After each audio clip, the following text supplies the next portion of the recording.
ನಮಸ್ಕಾರ ಸ್ನೇಹಿತರೆ, ಈಗ ಲೈಸ್ಗೆ ಸ್ವಾಗತ. ಇವತ್ತಿನ ನಮ್ಮ ವಿಡಿಯೋ ಟಾಪಿಕ್ ಬಂದು PRR. ಸೊ PRR ಪ್ರಾಜೆಕ್ಟ್ ಬಗ್ಗೆ ಸುಮಾರು ದಿನದಿಂದ ಹಲವಾರು ವಿಡಿಯೋಸ್ ಇಂಟರ್ನೆಟ್ಟಲ್ಲಿ, ಅದಾದ ನಂತರ ನ್ಯೂಸ್ ಚಾನಲ್ಗಳಲ್ಲೂ ಸುಮಾರು ಸುದ್ದಿ ಬರ್ತಾಯಿತ್ತು. ಅದಾದ ನಂತರ ಕಮೆಂಟ್ ಸೆಕ್ಷನಲ್ಲೂ ನೀವು PRR ಬಗ್ಗೆ ವಿಡಿಯೋ ಮಾಡಿ ಅಂತ ಕೇಳಿದ್ದಕ್ಕೆ ನಾವು PRR ಬಗ್ಗೆ ಈಗ ಒಂದು ವಿಡಿಯೋ ಮಾಡ್ತಾಯಿದ್ದೀವಿ. ಸೊ ಈ PRR ರಿಂಗ್ ರಸ್ತೆ, ಸೊ ಇದನ್ನು ಪ್ಲ್ಯಾನ್ ಮಾಡಿದ್ದು ಬಂದು 2 ದಶಕದ ಹಿಂದೆ ಈ ರೋಡ್ನ ಪ್ಲ್ಯಾನ್ ಮಾಡಿದರು. ಸೊ ಇದು 3 ಭಾಗವಾಗಿ ಇದೆ. ಅಂದರೆ PRR ಅನ್ನೋದು ಒಂದು 3 ಫೇಸ್ ಪ್ರಾಜೆಕ್ಟ್ ಆಗಿ ಆಗ BDA ಪ್ಲ್ಯಾನ್ ಮಾಡಿತ್ತು. ಸೊ ಮೊದಲನೇ PRR ಬಂದು ಈಗ ಪ್ರೆಸೆಂಟ್ ಇರೋ ನೈಸ್ ರಸ್ತೆ ಏನಿದೆ ಅಲ್ಲಿಂದ ಒಂದು ಸ್ವಲ್ಪ ದೂರದಲ್ಲಿ, ಅಂದರೆ ತುಮಕೂರು ರೋಡಿಂದ ಹೊಸೂರು ರೋಡ್ ತನಕ ಕನೆಕ್ಟ್ ಮಾಡುತ್ತೆ. ಅದಾದ ನಂತರ PRR 2 ಹೊಸೂರು ರೋಡಿಂದ ತುಮಕೂರು ರೋಡ್ ತನಕ ಕನೆಕ್ಟ್ ಮಾಡುತ್ತೆ. ಸೊ ಈ ರೀತಿ ಆದ ಒಂದು ರಿಂಗ್ ರಸ್ತೆ. ಈ ರಿಂಗ್ ರಸ್ತೆ ಮಾಡೋ ಉದ್ದೇಶ ಬಂದು ಸಿಟಿಯಲ್ಲಿ ಇರುವಂಥ ಟ್ರಾಫಿಕ್ ಕಂಜೆಷನ್ನ ಕಮ್ಮಿ ಮಾಡೋದಕ್ಕೆ. ಸೊ ಸಿಟಿಯ ಔಟರ್ ರಿಂಗ್ ರೋಡ್ ಏನು ಓವರ್ ಕಂಜೆಸ್ಟೆಡ್ ಆಗಿ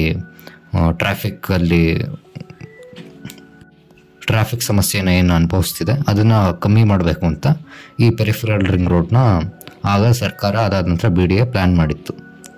ಸೊ ಈಗ ರೀಸೆಂಟಾಗಿ ಅದಕ್ಕೆ ಲ್ಯಾಂಡ್ ಅಕ್ವಿಸಿಷನ್, ಅಂದರೆ 20 ವರ್ಷಗಳ ನಂತರ ಆ ಪ್ರಾಜೆಕ್ಟ್ನ ರೀಸೆಂಟಾಗಿ BDA ಕೈಗೆ ತೊಗೊಂಡ್ರು.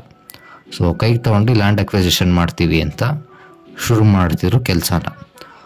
ಆಗ ರೈತರು, ಅದಾದ ನಂತರ ಜನರು ಇದ್ರ ವಿರುದ್ಧ ಆಕ್ರೋಶನ ಹೊರಗಾಗ್ತಾರೆ. ಈ ಪ್ರಾಜೆಕ್ಟ್ ಬೇಡ ಅಂತಾರೆ. ಈ ಪ್ರಾಜೆಕ್ಟು ಮಾಡೋದ್ರಿಂದ ನಮ್ಮ ಮನೆಗಳು, ನಮ್ಮ ಜಮೀನು ಏನು ಅಕ್ವೈರ್ ಆಗುತ್ತೆ. ಅದಾದ ನಂತರ ಇಲ್ಲಿ ಪ್ರಾಪರ್ ಆದ ಕಾಂಪನ್ಸೇಷನ್ ಕೊಡ್ತಾ ಇಲ್ಲ ಅಂತ. ಸೊ ಆದ ಕಾರಣದಿಂದ ಒಂದಷ್ಟು ಏನು ಗೊಂದಲ ಸಮಸ್ಯೆಯಿಂದ ಈ ಪ್ರಾಜೆಕ್ಟು ಒಂದು ಸ್ವಲ್ಪ ಕಾಂಟ್ರವರ್ಷಿಯಲ್ ಆಗುತ್ತೆ. ಸೊ ಆ ಕಾಂಟ್ರವರ್ಸೀಸ್ ಎಲ್ಲ ಸೈಡ್ಗಿಟ್ಟು ಈ ಪ್ರಾಜೆಕ್ಟ್ ಡೀಟೇಲ್ಸ್ ಏನು, ಅದಾದ ನಂತರ ರೀಸೆಂಟಾಗಿ ಅಥವಾ ಒಂದಷ್ಟು ವರ್ಷಗಳಿಂದ ಏನು ಕರ್ನಾಟಕ ಹೈಕೋರ್ಟ್ ಇದ್ರ ಬಗ್ಗೆ ತೀರ್ಪು ಕೊಟ್ಟಿದೆ, ಅದಾದ ನಂತರ ಈ ಪ್ರಾಜೆಕ್ಟ್ ಪರ ಇದೆಯಾ ನಮ್ಮ ಜುಡಿಷಿಯಲ್ ಸಿಸ್ಟಮು ಅಥವಾ ವಿರೋಧವಾಗಿದೆಯಾ ಅಂತ ಈ ವಿಡಿಯೋದಲ್ಲಿ ತಿಳ್ಕೊಳ್ಳೋಣ ಬನ್ನಿ. ವಿಡಿಯೋನ ಇನ್ ಡೀಟೇಲ್ ಆಗಿ ಶುರು ಮಾಡೋಕ್ಕಿಂತ ಮುಂಚೆ ಇದುವರೆಗೂ ನೀವು ನಮ್ಮ ಚಾನಲ್ನ ಸಬ್ಸ್ಕ್ರೈಬ್ ಮಾಡ್ಕೊಂಡಿಲ್ಲ ಅಂದರೆ ಸಬ್ಸ್ಕ್ರೈಬ್ ಮಾಡ್ಕೊಳ್ಳಿ. ಅದಾದ ನಂತರ ಬೆಲ್ ಬಟನ್ ಕೂಡ ಪ್ರೆಸ್ ಮಾಡಿ. ಈ ರೀತಿಯಾದ ಇನ್ಫಾರ್ಮೇಟಿವ್ ವಿಡಿಯೋಸ್ ನಮ್ಮ ಚಾನಲಲ್ಲಿ ಇನ್ನೂ ಬರ್ತಾ ಇರುತ್ತೆ. ಸೊ ಈಗ ವಿಡಿಯೋದ ಇನ್ ಡೀಟೇಲ್ ಆಗಿ ಶುರು ಮಾಡೋಣ. ಸೊ ಮೊದಲಿಗೆ ಈ PRR 2 ರಸ್ತೆಗೆ ಮೊದಲಿಗೆ ನೋಟಿಸ್ ಕೊಟ್ಟಿದ್ದು ಬಂದು 2005. ಸೊ 2005ರಲ್ಲಿ ಈ ಏನು PRR ರಸ್ತೆ ಹೊಸೂರು ರೋಡಿಂದ ತುಮಕೂರು ರೋಡು, ಸೊ ಈ ಮಧ್ಯದಲ್ಲಿ ಆಯಾ ಗ್ರಾಮಗಳು ಬರುತ್ತೆ, ಅಲ್ಲೆಲ್ಲ PDA ಕಡೆಯಿಂದ ರೈತರಿಗೆ ನೋಟಿಸ್ ಕೊಡ್ತಾರೆ ಏನಂತ, ಈ ಸರ್ವೆ ನಂಬರ್ನ ಜಾಗಗಳು BDA PRR 2 ಪ್ರಾಜೆಕ್ಟ್ಗೆ ಅಕ್ವೈರ್ ಆಗುತ್ತೆ ಅಂತ. ಸೊ ಮೊದಲಿಗೆ ಈ ರೋಡ್ ಬಂದು 72 ಕಿಲೋಮೀಟರ್ನ ರೋಡ್ ಆಗಿತ್ತು. ಸೊ ಈ 72 ಕಿಲೋಮೀಟರ್ ರೋಡಲ್ಲಿ ಏನು ಅಕ್ವೈರ್ ಮಾಡುವಂಥ ಜಾಗಕ್ಕೆ ಒಂದು ಫಿಕ್ಸ್ಡ್ ಕಾಂಪನ್ಸೇಷನ್ ಕೊಡಬೇಕು ಅಂತ ಆಗ BDA ಯೋಜನೆ ರೆಡಿ ಮಾಡಿತ್ತು. ಸೊ ಒಟ್ಟು ಬೇಕಾದಂಥ ಭೂಮಿ ಬಂದು 2500 ಎಕರೆ ಅಷ್ಟು ಜಮೀನು ಆಗಬೇಕಾಗಿತ್ತು. ಸೊ ಮೊದಲನೇ ಫೇಸಲ್ಲಿ, ಅಂದರೆ ಆಗ ಶುರು ಮಾಡಿದಂಥ ಫೇಸಲ್ಲಿ 1800 ಎಕರೆನ ಏನು ಅಕ್ವೈರ್ ಮಾಡಬೇಕು ಅಂತ ಆಗ ನೋಟಿಸ್ ಕಳಿಸಿದರು. ಅದಾದ ನಂತರ ನೆಕ್ಸ್ಟ್ 600 ಎಕರೆನ ಇವರು ಏನು ನೋಟಿಫಿಕೇಷನ್ ಅಥವಾ ನೋಟಿಫೈ ಮಾಡಿದ ನೆಕ್ಸ್ಟ್ 600 ಎಕರೆ 2022. ಸೊ ಇಷ್ಟು ಮಧ್ಯದ ಪೀರಿಯಡಲ್ಲಿ PRR 2 ಬಗ್ಗೆ, ಪೆರಿಫೆರಲ್ ರಿಂಗ್ ರೋಡ್ ಬಗ್ಗೆ ಸರ್ಕಾರ ಆಗಲಿ BDA ಆಗಲಿ ಮಾತೇ ಆಡಿಲ್ಲ. ಸೊ ಇಲ್ಲಿ ಸರ್ಕಾರದ್ದು ಕೂಡ ತಪ್ಪಿದೆ. 2005 ಮೊದಲನೇ ನೋಟಿಫಿಕೇಷನ್ ಕೊಟ್ಟು ಅದಾದ ನಂತರ ಒಂದಷ್ಟು ವರ್ಷ ಹಂಗೆ ಬಿಟ್ಟು ಕೆಲಸ ಶುರು ಮಾಡ್ದಲ್ಲೇ, ಅಕ್ವೈರ್ ಮಾಡ್ದಲ್ಲೇ ಜಾಗನ ಬಿಟ್ಟಿರೋದು. ಸೊ ಇಲ್ಲಿ BDA ಮತ್ತು ಸರ್ಕಾರದ್ದು ಒಂದು ನೆಗ್ಲಿಜೆನ್ಸ್ ಕಾಣಿಸ್ತಾ ಇದೆ. ಸೊ 2005 ಆದ ನಂತರ 2011ರಲ್ಲಿ ಮತ್ತೆ ನೋಟಿಫಿಕೇಷನ್ ಮಾಡಿರ್ತಾರೆ. ಈ 1800 ಎಕರ್ಸ್ ಏನು ಭೂಮಿ ಇದೆ ಇದಿಷ್ಟಕ್ಕೆ ಮತ್ತೆ ಇನ್ನೊಂದು ನೋಟಿಫಿಕೇಷನ್ ಮಾಡ್ತಾರೆ. 2013ರಲ್ಲಿ ಫೈನಲ್ ನೋಟಿಫಿಕೇಷನ್ ಕೊಡ್ತಾರೆ 1800 ಎಕರೆಗೆ.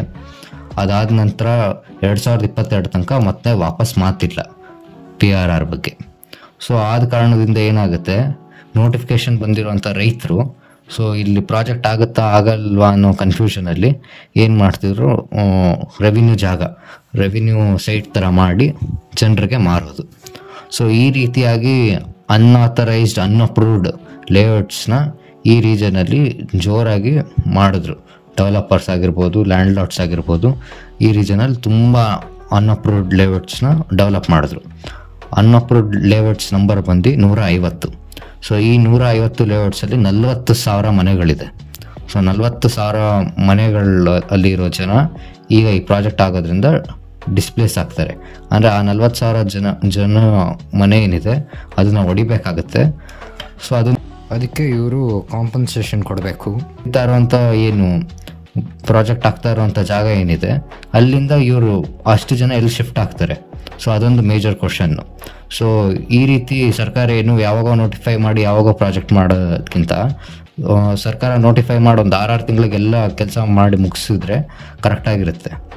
ಸೊ ಈ ಏನು ಪ್ರಾಜೆಕ್ಟ್ ಸರಿ ಇಲ್ಲ ಅಂತ ಒಂದಷ್ಟು ಜನ ರೆಸಿಡೆಂಟ್ಸು, ಲ್ಯಾಂಡ್ ಲಾರ್ಡ್ಸ್ ಹೋಗಿ ಹೈಕೋರ್ಟಲ್ಲಿ ಪೆಟಿಷನ್ ಮಾಡ್ತಾರೆ BDA ವಿರುದ್ಧ.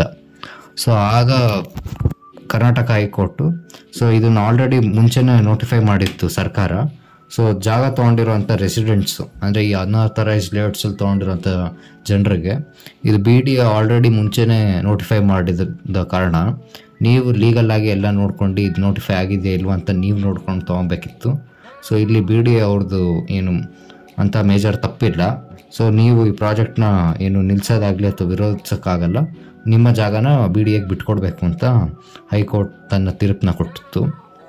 ಅದಾದ ನಂತರ ಹೈಕೋರ್ಟ್ BDAಗೆ, ಅದಾದ ನಂತರ ಸರ್ಕಾರಕ್ಕೆ ಮುಂದಿನ 6 ತಿಂಗಳಲ್ಲಿ ಎಲ್ಲ ಕೆಲಸ ಲ್ಯಾಂಡ್ ಅಕ್ವಿಸಿಷನ್ ಮಾಡಿ ಮುಗಿಸಿ, ಅದಾದ ನಂತರ ಏನು ಲ್ಯಾಂಡ್ ಅಕ್ವಿಸಿಷನ್ಗೆ ಕೊಡುವಂಥ ದುಡ್ಡು ಅಥವಾ ಕಾಂಪನ್ಸೇಷನ್ ಏನಿದೆ ಅದನ್ನು ಪ್ರಾಪರಾಗಿ, ಈಗ ಲ್ಯಾಂಡ್ ಯಾವ ಮಟ್ಟಕ್ಕೆ ಅಪ್ರಿಷಿಯೇಟ್ ಆಗಿದೆ ಆ ರೀತಿಯಾದ ಬೆಲೆನ ಕೊಟ್ಟು ಖರೀದಿ ಮಾಡಬೇಕು ಅಂತ ಹೈಕೋರ್ಟ್ ತನ್ನ ತೀರ್ಪು ನೀಡಿದೆ. ಕರ್ನಾಟಕ ಹೈಕೋರ್ಟ್ ಇದು ಒಂದು ಪೆಟಿಷನ್ ಅಂತ ಅಲ್ಲ, 2014ರಿಂದ 2022 ತನಕ ಒಟ್ಟು 6 ಪೆಟಿಷನ್ ಈ ರೀತಿ ಕರ್ನಾಟಕ ಹೈಕೋರ್ಟ್ಗೆ ಕೊಟ್ಟಿದ್ರು. ಆ ಪೆಟಿಷನ್ಗಳನ್ನ ಕರ್ನಾಟಕ ಹೈಕೋರ್ಟ್ ವಜಾ ಮಾಡಿದೆ.